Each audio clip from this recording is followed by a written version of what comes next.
me reconnaître, je suis le combo de présentation de la formation intitulée « Le MES en 10 leçons ». Nous en sommes à la 4e émission de cette série, mais je vous rappelle que la plupart des thèmes peuvent être abordés indépendamment. Le thème présenté aujourd'hui est celui des rôles respectifs du SCADA et du MES dans une installation industrielle. Une question rarement posée, et pourtant importante.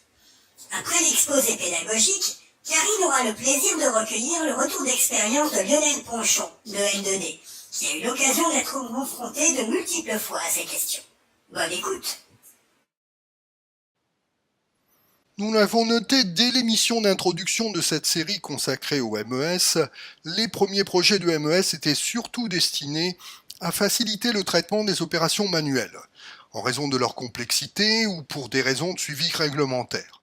Mais ils se sont étendus bien au-delà, et en particulier dans les installations automatisées. Dans ce type d'installation, le logiciel de référence est le superviseur, SCADA en langue anglaise, situé juste au-dessus des automatismes et partie intégrante avec eux de ce que l'on appelle le contrôle-commande. Paradoxalement, nous avons vu que les industriels se préoccupent beaucoup du lien entre RP et MES, qui, même s'il doit être convenablement étudié, ne pose pas vraiment de problème technique et peut s'appuyer sur les travaux ISA 95 pour l'interface.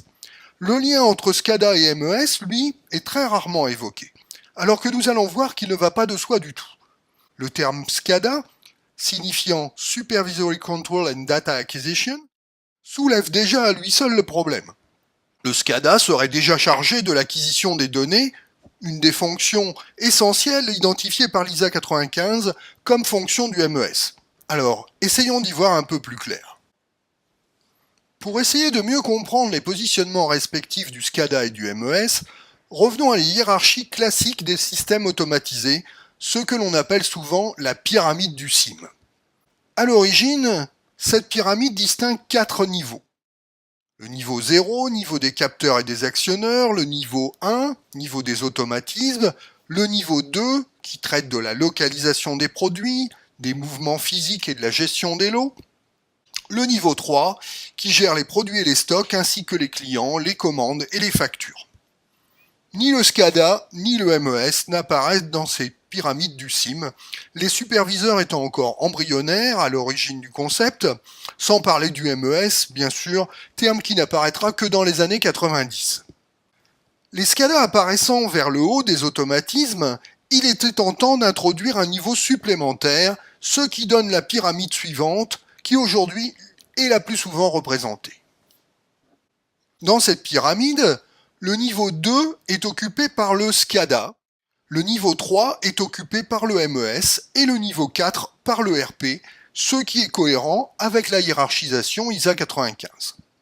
Pourtant, cette représentation pose un problème, car elle suppose implicitement que chaque niveau échange des informations uniquement avec les niveaux immédiatement au-dessus ou au-dessous de lui. Cette hypothèse est à la fois dictée historiquement par une analogie avec les structures managériales classiques et l'existence de types de communication matérielle très différents à chaque niveau. Dans les années 80, les réseaux de capteurs, les réseaux automates et les réseaux informatiques étaient de types très différents, incapables de cohabiter sur le même support physique. Aujourd'hui, Ethernet et TCP/IP se sont imposés comme couche universelle de base de la plupart des réseaux, qu'il s'agisse de réseaux de capteurs et d'actionneurs, d'automates ou de systèmes informatiques, sans oublier bien sûr la connexion à l'Internet mondial. Sans aller jusqu'à prétendre que la pyramide du SIM a éclaté, le moins que l'on puisse dire est que cette représentation s'impose beaucoup moins naturellement qu'à cette époque. Mais comme cette représentation perdure, elle parvient à véhiculer subrepticement un découpage qui ne correspond ni à une contrainte technique, ni même à une réalité sur le terrain. C'est ce que j'ai eu l'occasion d'appeler le secret des pyramides. En effet, voyons ce qu'il en est sur le terrain. Pour comprendre exhaustivement la réalité du terrain, il faut prendre conscience d'un autre présupposé de la pyramide du SIM. Emportés par leur élan vers une automatisation complète des installations industrielles, les concepteurs du SIM ne font aucunement apparaître les opérations manuelles, pourtant nombreuses, voire prépondérantes, suivant le type d'industrie. Le SCADA apparaît comme logiciel incontournable au-dessus des automatismes qui eux-mêmes pilotent, capteurs et actionneurs. Pourtant, les automates et les logiciels SCADA n'ont pas été spécialement conçus pour la gestion des opérations manuelles. Mais faute de mieux, les industriels ont longtemps considéré qu'un SCADA était nécessaire pour réaliser des interfaces homme-machine, alors qu'en fait, cette fonction n'appartient en propre à aucun logiciel. Il n'est pas rare également que l'on interface sans autre complément d'autres périphériques dits de traçabilité, comme les imprimantes et les lecteurs code à barre, soit directement avec le SCADA, soit au travers des automatismes. Parfois même, on a envisagé un échange spécifique avec le RP. Dans la pratique donc, lors de l'arrivée des logiciels de MES, ceux-ci ont pris en compte directement, généralement par des interfaces de saisie, les opérations manuelles et de l'autre côté, l'interface avec le RP. Pour faciliter la collecte d'informations et la traçabilité, les lecteurs code barre et les imprimantes d'étiquettes sont gérés également par le MES, soit directement, soit par l'intermédiaire des automates, mais pratiquement jamais au travers du logiciel de supervision. Présenter le SCADA comme un étage entre le terrain et le MES par l'intermédiaire des automatismes ne correspond donc que très rarement à une réalité. Dans la pratique, supervision et MES suivent des vies totalement parallèles. Les outils sont, de plus, souvent attachés à des cultures différentes. Les développements de supervision reflètent une vision automatisme de la production très orientée BITEMO, c'est-à-dire entrée-sortie élémentaire, alors que les développements de MES en reflètent une vision opérationnelle, plus structurée et généralement plus informatique. De ce fait, aucun échange structuré n'a réellement été défini entre SCADA et MES, et il est plus simple pour les logiciels de MES de collecter directement les données à la source. Le diagramme fonctionnel de l'ISA 95 met aussi en évidence que le MES travaille à quelques exceptions spécifiques près sur les mêmes échelles de temps que le SCADA. Ce schéma rend donc compte d'une beaucoup plus grande confusion des rôles entre SCADA et MES que ne le laisse présager la représentation pyramidale du CIM, et qui explique pour une bonne part les questions que les industriels peuvent se poser sur le rôle de chacun de ces logiciels. La seule voie raisonnable pour déterminer la frontière entre SCADA et MES est donc d'ordre fonctionnel. En l'absence de MES, les logiciels SCADA ont en effet occupé le terrain, en quelque sorte. Disposant presque tous d'un langage de script permettant d'accéder à des bases de données, ils permettent de développer en spécifique des fonctions appartenant logiquement au MES. Évidemment, ces développements spécifiques sont difficiles à mettre au point et à maintenir, et généralement éloignés par les contraintes du logiciel des bonnes pratiques de l'ISA 95. Quand un MES est installé, le logiciel SCADA doit donc être centré sur ses fonctions premières. L'acquisition de données du contrôle commande, l'affichage des synoptiques animés qu'il informe en temps réel de l'état de l'installation, la gestion des alarmes, et ce que l'on appelle les recettes de supervision, c'est-à-dire l'envoi à l'automate de listes de consignes pour l'exécution d'une opération automatisée. De son côté, le MES gérera l'acquisition des données de production, la planification détaillée ou ordonnancement, la gestion des ressources, le lancement et le suivi des OF, la traçabilité et le suivi des lots, ainsi que l'analyse de performance, en particulier le TRS.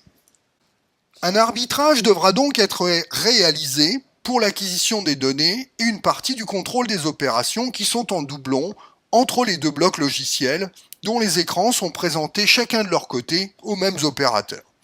Si l'automatisation est locale, pour des fabrications en îlot de production par exemple, cet arbitrage sera relativement aisé. Le MES sera essentiellement centré sur les opérations manuelles et le suivi d'avancement des opérations de chaque îlot au sein d'un ordre de fabrication, et aussi sur l'analyse de la performance d'ensemble. Toutes ces fonctions impliquent relativement peu de liens avec le terrain. Pour des process continus ou semi-continus, ou des process automatisés en unités de production complète, une grande partie des informations nécessaires au suivi des opérations sont en réalité présentes soit au sein des automatismes, soit au sein du SCADA. Ceci nécessite un flux d'échange d'informations important dont la structure reste complètement à définir. Des logiciels complémentaires d'enregistrement de données, les historians, peuvent aider le MES dans la collecte de ces informations. L'ISA 95 n'aborde pas cette question. L'ISA 88, centrée sur les procédés semi-continus, apporte une réponse par la standardisation des échanges avec l'automate pour la commande des opérations, mise en œuvre dans ce que l'on appelle les moteurs batch, qui ont implémenté avant la lettre la plupart des fonctions de MES, à l'exception de l'analyse de performance. Si de tels logiciels ne sont pas présents, on se trouve dans la nécessité de réaliser tout le séquencement des opérations au niveau des automatismes. Cela nuit à la flexibilité, car l'exécution est en quelque sorte figée dans l'automate, et rend difficile une traçabilité fine des opérations, car pour cela, il faut prévoir des remontées spécifiques d'informations de l'automate vers le MES au niveau de chaque étape, et il n'y a rien dans le SCADA qui faciliterait ce travail. Ce n'est sans doute pas un hasard si le MES est alors souvent cantonné à l'analyse de performance, et en particulier au suivi du TRS. Des écrans s'adressant aux mêmes opérateurs, des informations acquises auprès des mêmes périphériques, des cycles de traitement relativement proches et des fonctions en redondance, on peut légitimement se demander si l'on n'aurait pas intérêt à envisager de regrouper SCADA et MES au sein d'une même plateforme. De telles solutions existent, et voici quelle est leur structure, avec le même environnement que précédemment. On voit que l'architecture est beaucoup plus simple. La plateforme logicielle SCADA MES, qui pourra éventuellement être modulaire pour répondre au plus près aux besoins de chaque industriel, est connectée aux automates et aux différents périphériques. Elle propose des fonctions unifiées d'IHM. Cette structure est en fait plus exigeante quant aux performances de la plateforme, puisque celle-ci devra assurer des temps de réponse qui sont ceux de la supervision, même si des contraintes moindres auraient pu être exigées de la partie MES. En revanche, outre sa clarté, elle amène des avantages tangibles. Unicité de l'interface logicielle avec les opérateurs, simplification du déploiement, il n'y a qu'un seul logiciel à déployer, suppression des interfaces redondantes avec les automatismes et la périphérie, centralisation et intégrité des données de l'application industrielle, et enfin, simplification des évolutions de l'installation qui n'ont pas évidemment à être reportées dans deux logiciels différents. Je vous propose de résumer ce que nous avons vu aujourd'hui sur le thème de la frontière entre SCADA et MES. Tout d'abord, nous avons vu pourquoi la pyramide du CIM supposait un dialogue naturel entre supervision et MES. Puis, en examinant plus attentivement la réalité du terrain, nous avons vu que la situation était bien plus complexe, et que SCADA et MES vivaient souvent des vies parallèles, voire concurrentes. Pour éviter des développements en double ou des difficultés opérationnelles, il faut particulièrement soigner la répartition fonctionnelle et on aura besoin parfois de logiciels complémentaires. Enfin, nous avons vu qu'il existait des plateformes communes, SCADA et MES, susceptibles de faciliter l'architecture et la mise en place des fonctions pour les process continus et semi-continus, ainsi que pour les process automatisés de manière globale. Excusez-nous, mais c'est bien une idée d'éditeur de logiciels de présenter des suites et des packages soi-disant intégrés entre supervision et MES. Les éditeurs de ERP disent la même chose avec le MES. Finalement, les intégrateurs se retrouvent avec les mêmes problèmes et le même travail à faire qu'auparavant, et des liens spécifiques à faire entre les différents logiciels d'un même éditeur.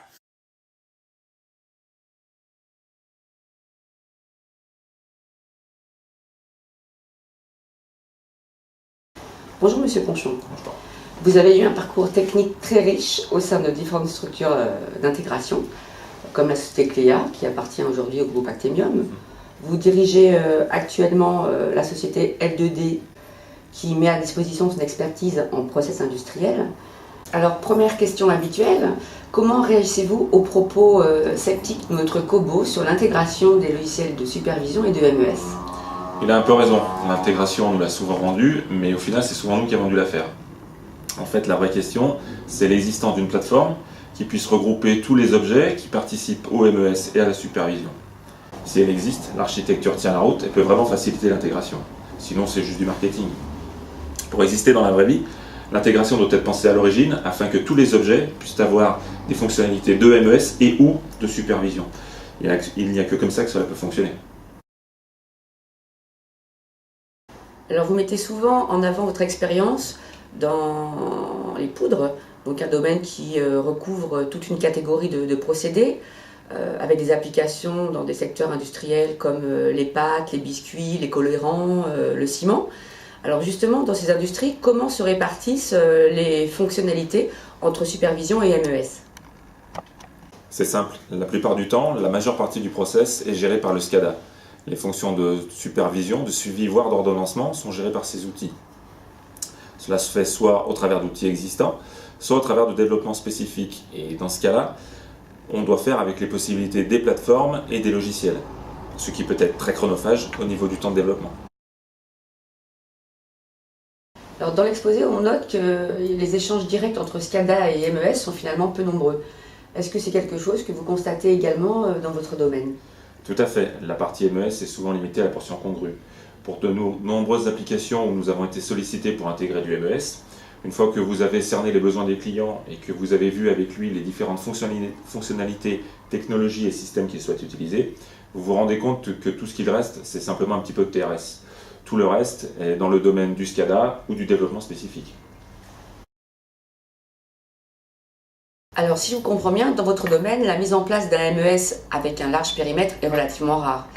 Et la tendance est plutôt à étendre les capacités d'un superviseur avec du développement spécifique. Alors qu'est-ce qu'un logiciel de MES peut apporter de plus important par rapport à cette approche? Sans hésiter, la flexibilité et le temps de développement et de déploiement. Un vrai logiciel MES regroupe en un seul point toutes les fonctionnalités nécessaires et permet de s'adapter facilement aux demandes du client. De plus, toutes les fonctionnalités étant implémentées à l'origine, cela permet de se passer de tous les développements spécifiques et de diminuer d'autant le temps de déploiement. Les tests plateformes sont du coup eux aussi réduits, ce qui permet de gagner un temps non négligeable. Le problème, c'est qu'on est souvent confronté à la peur du tout informatique. Les industriels ont encore peur de passer au tout MES. Alors d'après ce que vous nous dites, on a l'impression que les industriels sont plus rassurés vis-à-vis de la supervision et plus craintifs vis-à-vis du MES. Quelles sont leurs principales craintes? C'est plus une question d'habitude de travail qu'une crainte. Le temps de transition technologique dans le domaine industriel est toujours un peu long. On a connu la même chose avec la supervision, où les industriels hésitaient à confier à un système sur base PC le suivi et la gestion de leurs process, les systèmes PC étant réputés peu fiables à l'époque. On a la même chose maintenant avec le MES, qui est un système plutôt basé sur base informatique industrielle qu'automatisme, ce qui provoque une certaine réticence, et on préférera avoir une supervision dopée au développement spécifique plutôt qu'un bon système MES. Mais on commence maintenant à avoir une certaine évolution dans ce domaine, et les industriels commencent à se pencher sur le MES. On sent bien que vous aussi, vous pensez que le MES peut apporter beaucoup aux industriels par rapport à une supervision classique, même avec des développements complémentaires. Quels conseils pourriez-vous leur donner pour qu'ils puissent aborder ces projets MES sereinement? Des conseils, je ne sais pas. Ce que je peux leur dire en revanche, c'est de voir le MES et les outils qui s'y rapportent plutôt comme une opportunité que comme une contrainte. Le MES peut leur permettre d'optimiser leur production de manière conséquente et leur offrir une traçabilité performante ainsi qu'une plus grande fiabilité. Pour finir, j'ajouterais qu'il faut voir le MES comme une évolution après l'automate, le HMI et la supervision. Merci Lionel Ponchon de L2D d'avoir bien voulu apporter votre expertise sur ce thème plus complexe qu'il n'y paraît. Dans la prochaine session, nous aborderons un thème fonctionnel majeur du MES, l'analyse de performance, avec bien sûr son indicateur phare, le TRS. Un sujet largement couvert sur lequel nous essaierons d'adopter un regard nouveau. Venez nombreux!